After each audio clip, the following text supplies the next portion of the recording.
but just grinding through the fall season here. And I wanted to make a quick video about the 3 bottlenecks to growing your business fast and breaking that million mark and well beyond.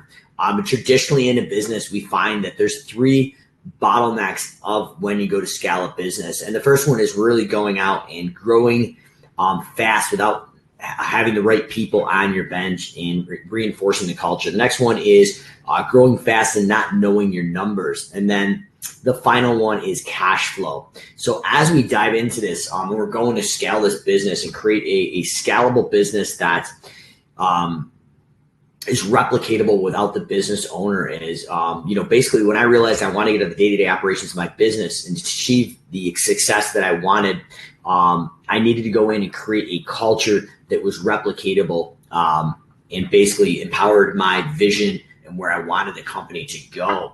So the first thing we did is we actually spent probably close to $25,000 over 2 years and went out to Phoenix, Arizona and figured out how to create a mission, vision, and values for the company and create a cultural piece. So the business had been pretty much a revolving door sometimes to our staff. And part of the reason was we had a great pay structure, but we didn't reinforce a culture. So especially with our millennial workers, as time went on and on after the 20 plus years, almost 25 years, the staff that was with us got older and left. And as we started to turn over more of a millennial workforce, we really needed to go out and create job postings that went out to the mission, vision, values, the culture. And it was an alignment thing.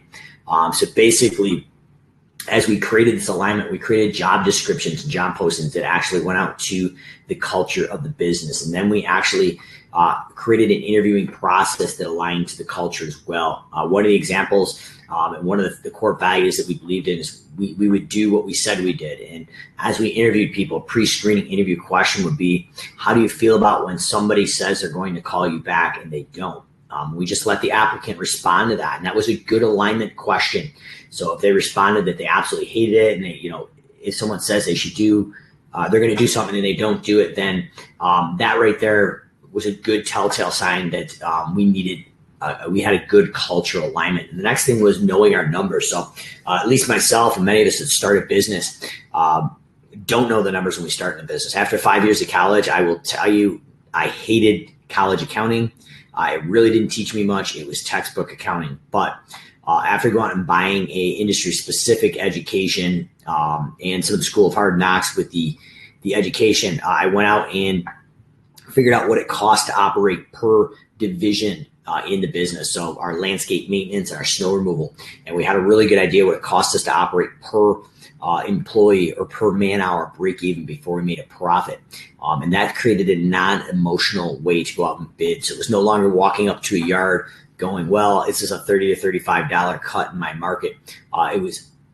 The first phase was, I think it's going to take X amount of minutes to mow, blow, and edge this yard. And we'd multiply that times an hourly rate, and that would be our price, not emotionally. And then eventually with some data, we were able to go in and track custom fields, basically like turf square footage or square footage of the pavement that we were plowing, or small, medium, large shrubs, different production rates. So it was an evolution. So I'm not suggesting if you're following this model to make an overnight change, because if you're still making money and things are profitable but just kind of stuck in the owner's head, that's an issue. But the progression that we saw by knowing the numbers, which was a big bottleneck to growth for our business and many other businesses, was a progression of taking what was in the owner's head and creating a non-emotional way to plug in how long you thought it was going to take. And then when you opened up an estimate, calculated the price, time, and budgeted cost before profit. And then after we had 6 to 12 months worth of data in the software we're using, we were able to create non-emotional reports. So based on my guys and girls in the field and my particular equipment, not on an industry average, we knew non-emotionally on average how long it took to mow, blow, and edge that property, or plow, or trim a small, medium, large shrub. So first thing is creating a culture alignment that's not just based around a paycheck, but cultural alignment, getting the right people on the right seats of the bus and driving all in the same direction together, surrounded by a mission, vision, and values, and that's going to help. Next thing is knowing your numbers. You've got to know your numbers if you're going to scale that business. And then the next thing is cash flow. Cash flow is king. So one of the things we've learned throughout the years. And it wasn't a concept that I came up with, something we borrowed from Jonathan Pechoshnik of the Lawn Care Millionaire, and his company City Turf, but getting a credit card on file and billing the previous work's week. So everything we did this week, we'd bill the following week on a Monday or Tuesday. Cash was in the bank before payroll. And going in and creating different systems, especially in the winter, to diversify our contracts. So we took the highs and lows out of the winter, and our net profit margin was always within about 5% each time each year.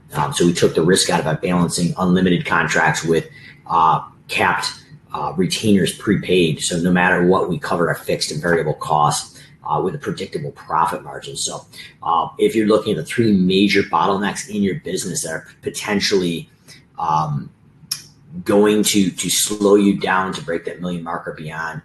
First one is going to be having a culture and reinforcing it with the right people, and being slow to hire but quick to fire, and indoctrinating them, getting them to buy into that culture. That's going to help for that long tenure.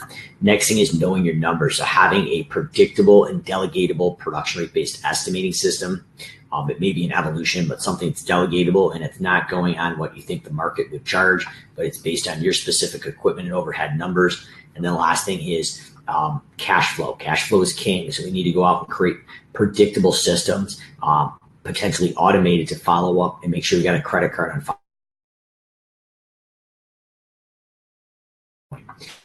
But those three main things will be your bottleneck to growth in just about any business, particularly in the lawn care, landscape, home cleaning, and snow plowing industry. So that is predominantly what we saw as we were growing our business. Those were the main bottlenecks to growth, and predominantly when we deal with other businesses and we talk to them, those are the bottlenecks that they face as well. So any comments or questions, drop below, live or recorded. I'm happy to answer those, but those are going to be your bottlenecks to growth. Sad story locally here, a company that from the outside looked like it was actually just blowing up, all new fleet, trucks, winning all the big contracts that everybody thought that they wanted. But lo and behold, unfortunately, this individual basically, I'm assuming, didn't know his numbers or cash flow, and they are now out of business, and they blew up. I'm guessing from the outside, well over that million mark within 2 to 3 years. But the systems and processes, if I was to guess behind the scenes, were not there.